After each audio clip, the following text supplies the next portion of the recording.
He's been around forever. I absolutely love him. Help me welcome James Becker. Give him a hand. Thank you, sir. All right, can everyone hear me okay? Yeah. All right. I've got a lot to cover, so I am going to try and, I've got about 90 minutes that I have to do in 30 minutes.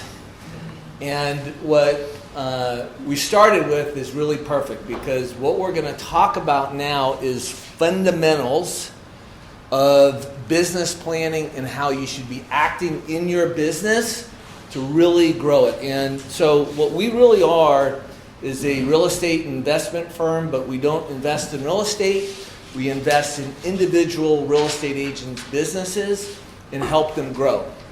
And what I'm going to share with you is a set of beliefs that we have developed over the last 15 years. I've been in the business about 25 years, I think, maybe a little bit longer than that.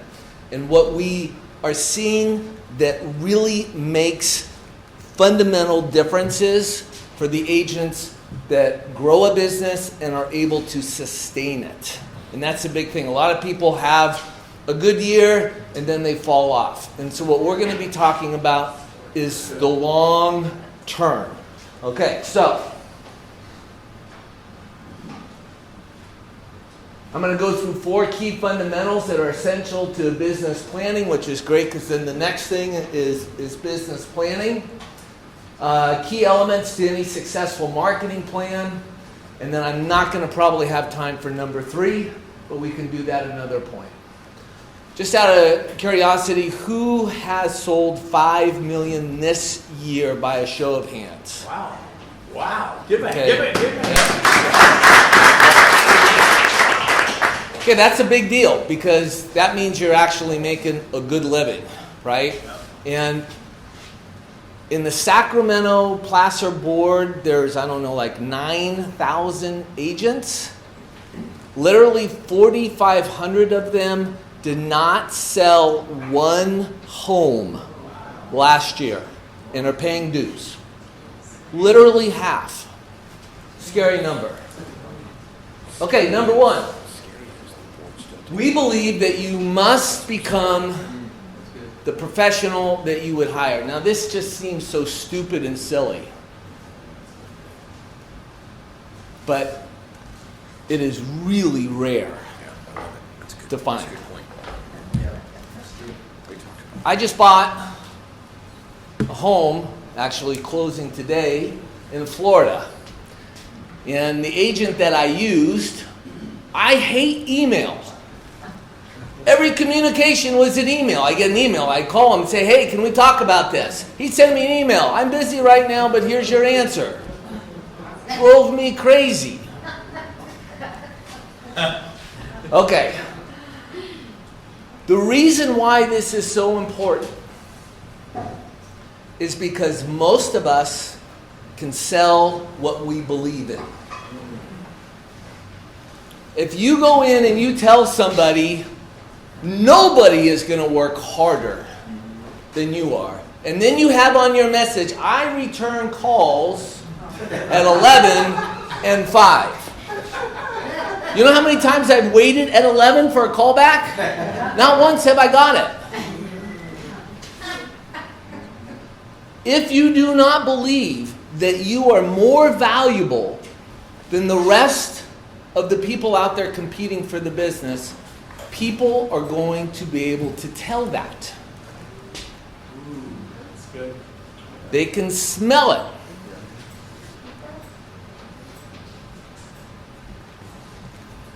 Anybody know what that is?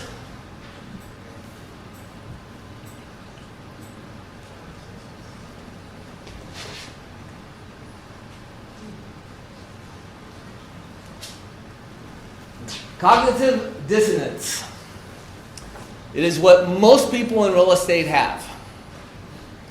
And the ones that aren't producing very well. And you want to know who has this condition, how you can tell if they have this condition?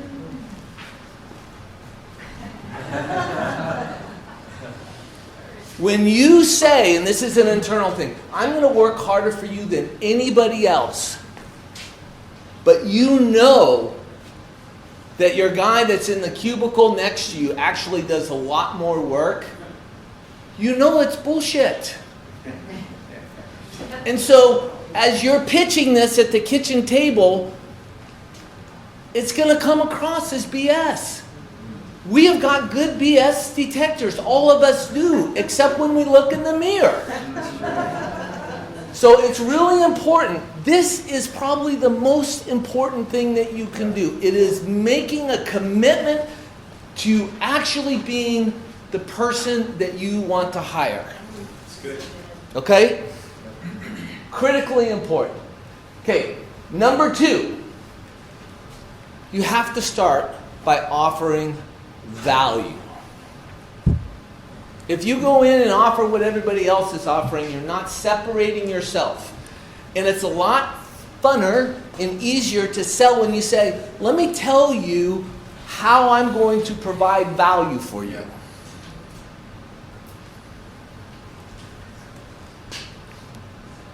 Anybody know who Ken DeLeon is?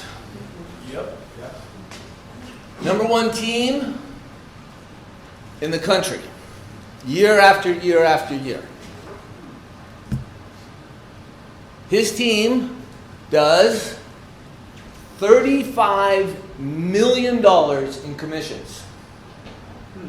There are public companies that are traded on the NASDAQ that does less than this guy.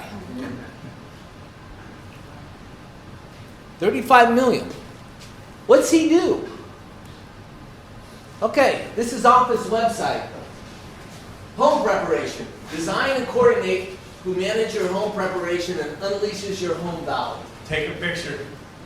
You can go on the website and find this. He will provide 25 hours of a licensed contractor to go work on your home. You need fixtures changed. You need a fence mended. You need the garage door painted. He just does it. Carpets need to be clean. He does it. Yeah. No charge. Yeah. You want to compete against him in a listing? Think about it. Yeah. Oh, Ken's interviewing? Never mind. Yeah. Full brochures on every single house he does. 32 pages. That's the money. Okay? So it goes through open houses. At the initial open house, he brings a coffee bar. He has live music at his open houses. We all do the same. Okay? So some people say, I can't afford to do that. But you can afford to do more. You cannot afford not to do more. It's good. Okay? You know how they started? They started just by bringing muffins.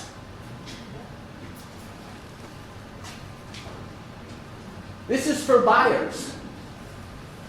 You buy a home from him, when it closes, you get a handyman. It's going to fix everything that you need.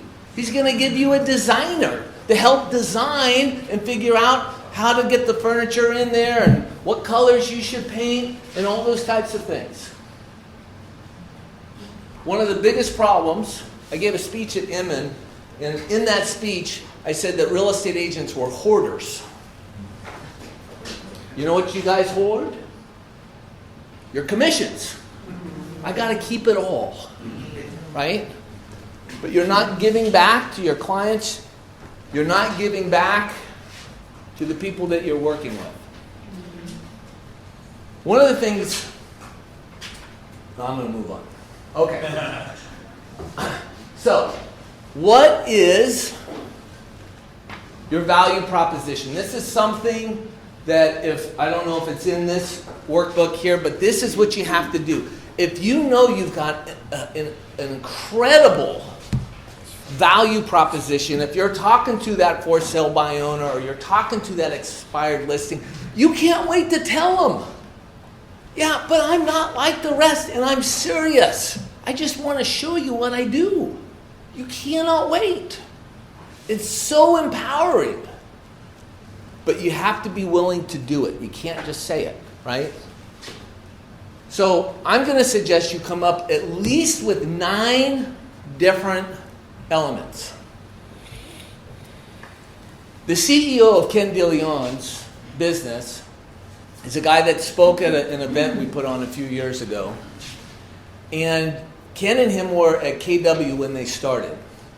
And he went to Harvard and took a negotiation class and thought it was so incredible that he came back to the office in Palo Alto and he talked to the guy and he said, if I can get a whole bunch of people to sign up to do this class, will you come out and teach it? He said, yes. So he said, okay, it's only going to be $500 if 50 people in the company do it. They had like 200 agents at the time. To be Harvard-trained negotiators, $500. You know how many people signed up? 8 or 10. One. You know who it was? Ken DeLeon. You can go right now to Harvard online, pay $2,000, and be a Harvard-trained negotiator. How'd you like to put that on your resume? I've been trained by Harvard University on how to negotiate for your benefit. Wow. $2,000. You don't have to tell them it was 2. Okay? That might be a worthwhile investment. Okay. Okay, a couple other ideas that you can put on there. We can't afford probably to give 25 hours of a contractor, but you could give a landscaper for a day who could plant flowers and clean up and trim bushes and do that stuff, right? What else you could do? You could hire someone to clean windows inside and out. When I take a listing, we want as much light in as possible. So you know what we do? I pay someone to come clean your windows inside and out. Does that separate you? Okay, find the things that you can do that will separate you so you have this list. Okay. We believe in building a brand to your specific market. MVA. Seth Godin talks about this all the time. I believe in it 110%. It is the minimal viable audience. Minimal viable audience. Rather than doing direct marketing and lead marketing to the masses.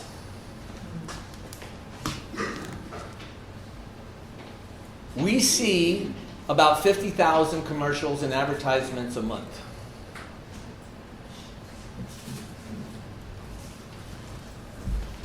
It's tough to cut through that noise. Okay? So, what we want you to do is to become famous to the family. It's easier to market and be famous to a smaller group of people than it is a larger group of people. Any questions on anything so far? Really good. Thanks. It is really good. Okay. Who is more likely to use your service? A group of people who do not know you, just hypothetically, there's 500 people over here, they don't know who you are. And here, there's 500 people who do know who you are. Who's more likely to use your service? Huh? If you say it's the people who don't know you, you've got a problem. Right? Because you're not a very good person, probably.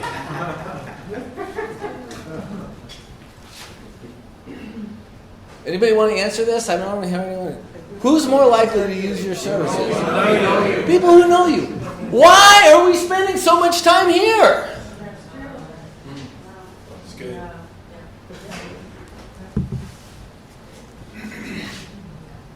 What is the obsession with leads? I need leads. Anyone see Glenn Gary get a lot? You need the new leads. They're locked in the safe.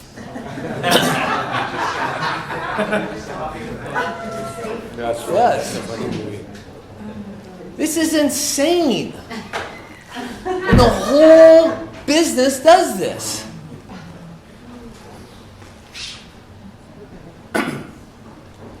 When you do lead generation, does it have any residual value? You put out a Facebook commercial to nobody who knows you, that ad stops running. Is there any residual value? None, zero. the money is gone.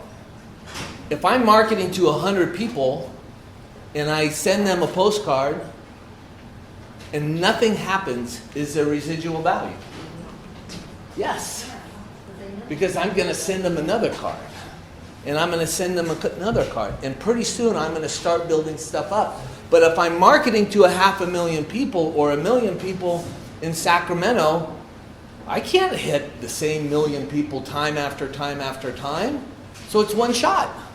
I think Anthony Robbins says it takes at least 15 hits before someone even acknowledges or recognizes that you're there.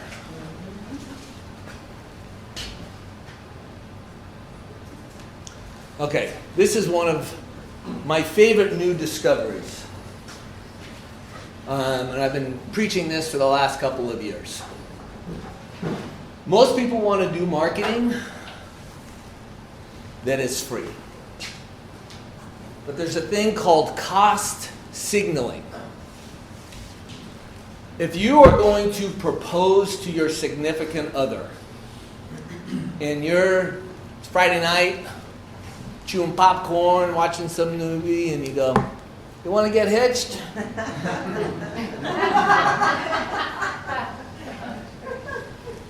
I mean, that person might say yes. They're probably not going to feel great about it. Versus, you fly in the family. You write a poem. You get a band. You make a big deal. You buy a big ring. What does that indicate? What is that saying? Value or care. This is a big enough commitment. I am going to put time and energy. We don't have to say it. We're showing it. If all the marketing we do is free marketing, what does that say?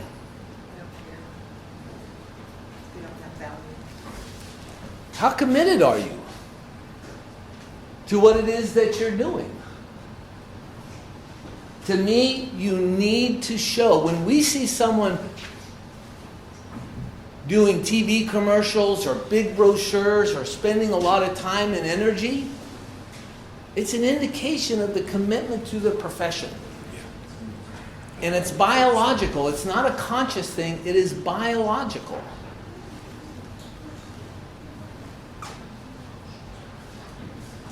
So Rory Sutherland is the guy that came up with this, and he is the guy that came up with the American Express. What's in your wallet? Based on cost signaling. You got the black card, right? That means something. Okay, number 10. We believe in 4 strong cornerstones in a marketing plan. So if you're putting a marketing plan together, these are the things that you need. I'm going to use flow as an example. Who knows flow? Aggressive. Yes. Why do we know flow? I mean, I just have to say flow. Everybody knows that. You have to have a theme. You have to have a theme. And the theme for flow is, she's a little goofy, she's a little weird, but we know she's going to take care of our insurance needs. She's got the pricing gun. She's going to give us 3 or 4 prices from another company so we can trust her. And we're going to take care of it. That's what the theme is. The next element is, who are you marketing to? So they're doing to the masses, but they're still figuring out who they want to go to. They're going to college graduates. They're a better risk than people who aren't typically. They're trying to make sure that they're getting to the people who are going to be good insurers. And then frequency. How often do we see flow? How many times a day? A lot, right? And then the last is the mix of modalities. So we see flow in newspapers, we see flow in magazines, we hear her on the radio, we see her on TV, we see her on the internet, we see her on social media. She's at every single modality. If you want to maximize your results, you have to market through a number of places. If you're driving down the road and you see a billboard, the first time you see the billboard, when they just put it up, you see it, right? Every time it's on 80, you're going to see it. 2 weeks later, do you notice it again? No. But if you took that billboard and just moved it across the street, facing the same direction, would you see it again? Yes. You have to mix it up. Otherwise, our mind is going to take it off. So it's a combination of those things. So this is our formula for success in real estate. Good person multiplied by good agent skills, multiplied by a good work ethic, multiplied by a significant and ever-increasing sphere of influence. These are people who know you. Multiplied by a consistent marketing theme, multiplied by relentless frequency of contact, multiplied by every possible modality, including direct telephone call and notes and all of those types of things, compounded over time. That's the big one. If you do it for a month, it's not going to make a difference. It is mathematically impossible not to have an incredible business with this formula.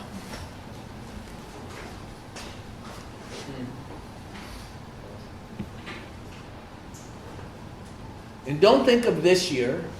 It's not important. Think of your business 2, 3, 4 years from now. Jeff Bezos says one of the reasons they're so successful is their projects are 5 to 7 years.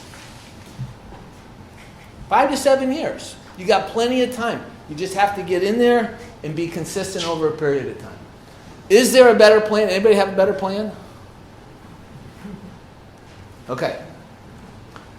So what a marketing campaign might look like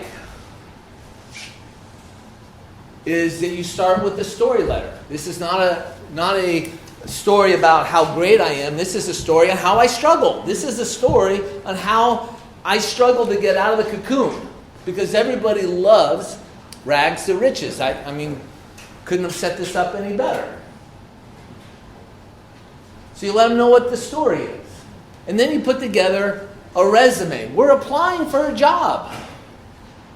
Why not give them a resume? Here are the attributes that you should consider when you're interviewing.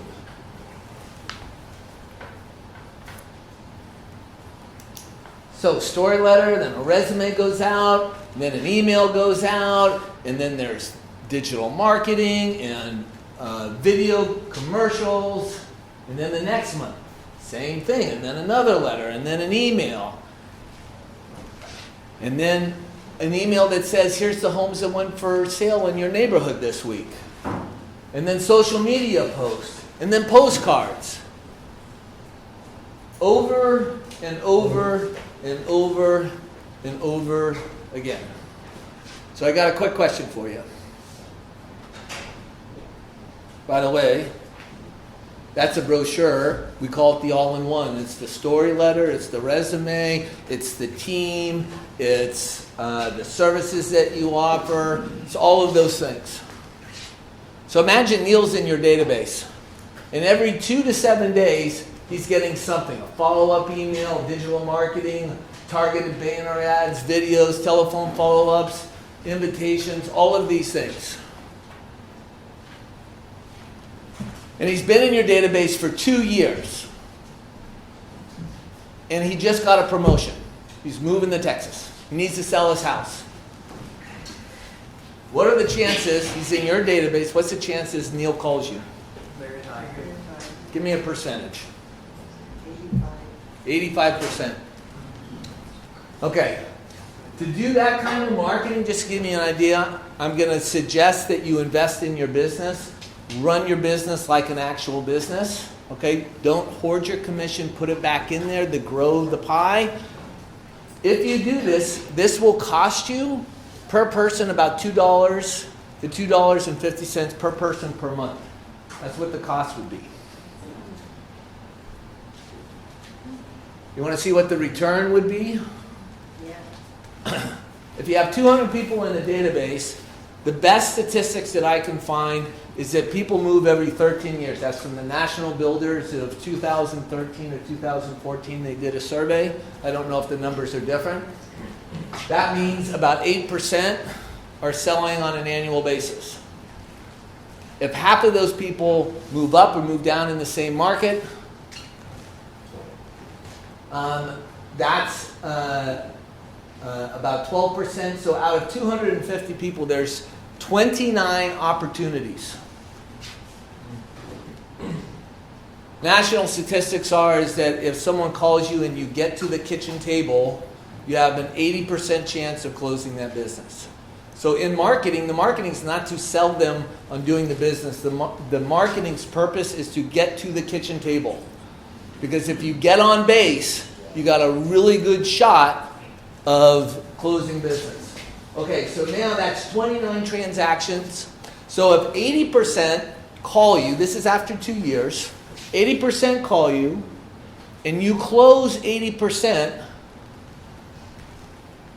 and your average commission is $12,000. The gross is $221,000. That's not including referrals. Your expense was $6,700. Anybody a financial planner here? That's a 33 times annual ROI. If you went to your financial planner and said, I would like a 33 times ROI annually, he'd tell you you're out of money. If you do half of that, if you just say the goals are half, that's a 17 times ROI. The margin in our business is off the chart. Stop. The best advice I can give you, stop holding everything in. Go for it. Invest in marketing your business once you develop a plan that has a tremendous amount of value. How much time do I have? 5 minutes. Oh, okay. We believe that you must have fanatical dedication to consistency with all major elements in your business. Okay, so this is the big one. I'm going to go really fast here. There's no way you can be consistent with everything on your own. Can't do it. There is not one business that is one person doing everything that is an amazing business. It does not exist. So if you're trying to do that, if that's your big, hairy, audacious goal, which maybe with the vision board you could do, but you'll be the first person in the history of the world to do that. Right?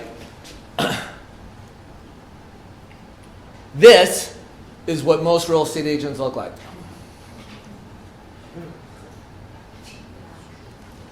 It is an unstable and it is unsustainable.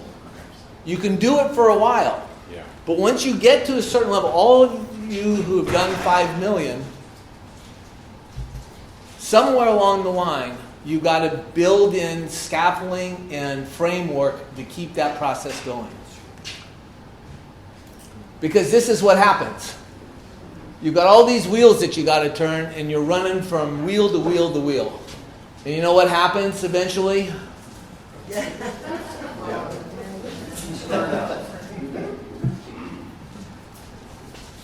Number one reason for growth challenges is just simply a lack of doing the basics consistently. That's it. There's no real secret here. There's no magic pill. If you want to get into shape, you eat a little bit less on a consistent basis and you exercise a little bit more. That works 99% of the time. So long as it's consistent. Okay. So, I got 3 minutes. I'm just going to go to the last slide. Okay. Okay, so what you need to grow a team, this is really simplistic, but you need 3 things to actually have a business that's not you needing to breathe every bit of breath into the business. Okay? Where that business is a chain. You can't get away. It controls you completely. The number one thing that you need to have is very detailed systems and processes. And I mean so detailed as this is how you turn on the computer. This is how you open the database. Okay? Because you're going to have staff that turns over. Unless you want to pay them $100,000 to start with. Okay? That's not going to happen. Then, once you have all these systems and processes put together, this is a big task. I'm not saying that it's easy, but this is what's necessary. This is why you see people start teams and then they don't have a team. Then they start it again and then they don't have a team. Right? We see that all over the place because they don't have this element. The next is you have to have excellent employees to run those systems and processes. So first you have to have the systems. Then you have to have employees that you pay W-2, not 1099. Big trouble if you do it on a 1099. And then the last piece is you have to have capable management to oversee the combination between the systems and the employees. And then your business, which is the front of the business, and you need those things to support it long term. And it's possible to do, and it's a big commitment. So I skipped a few things. Hopefully that was valuable and something that you guys can take in.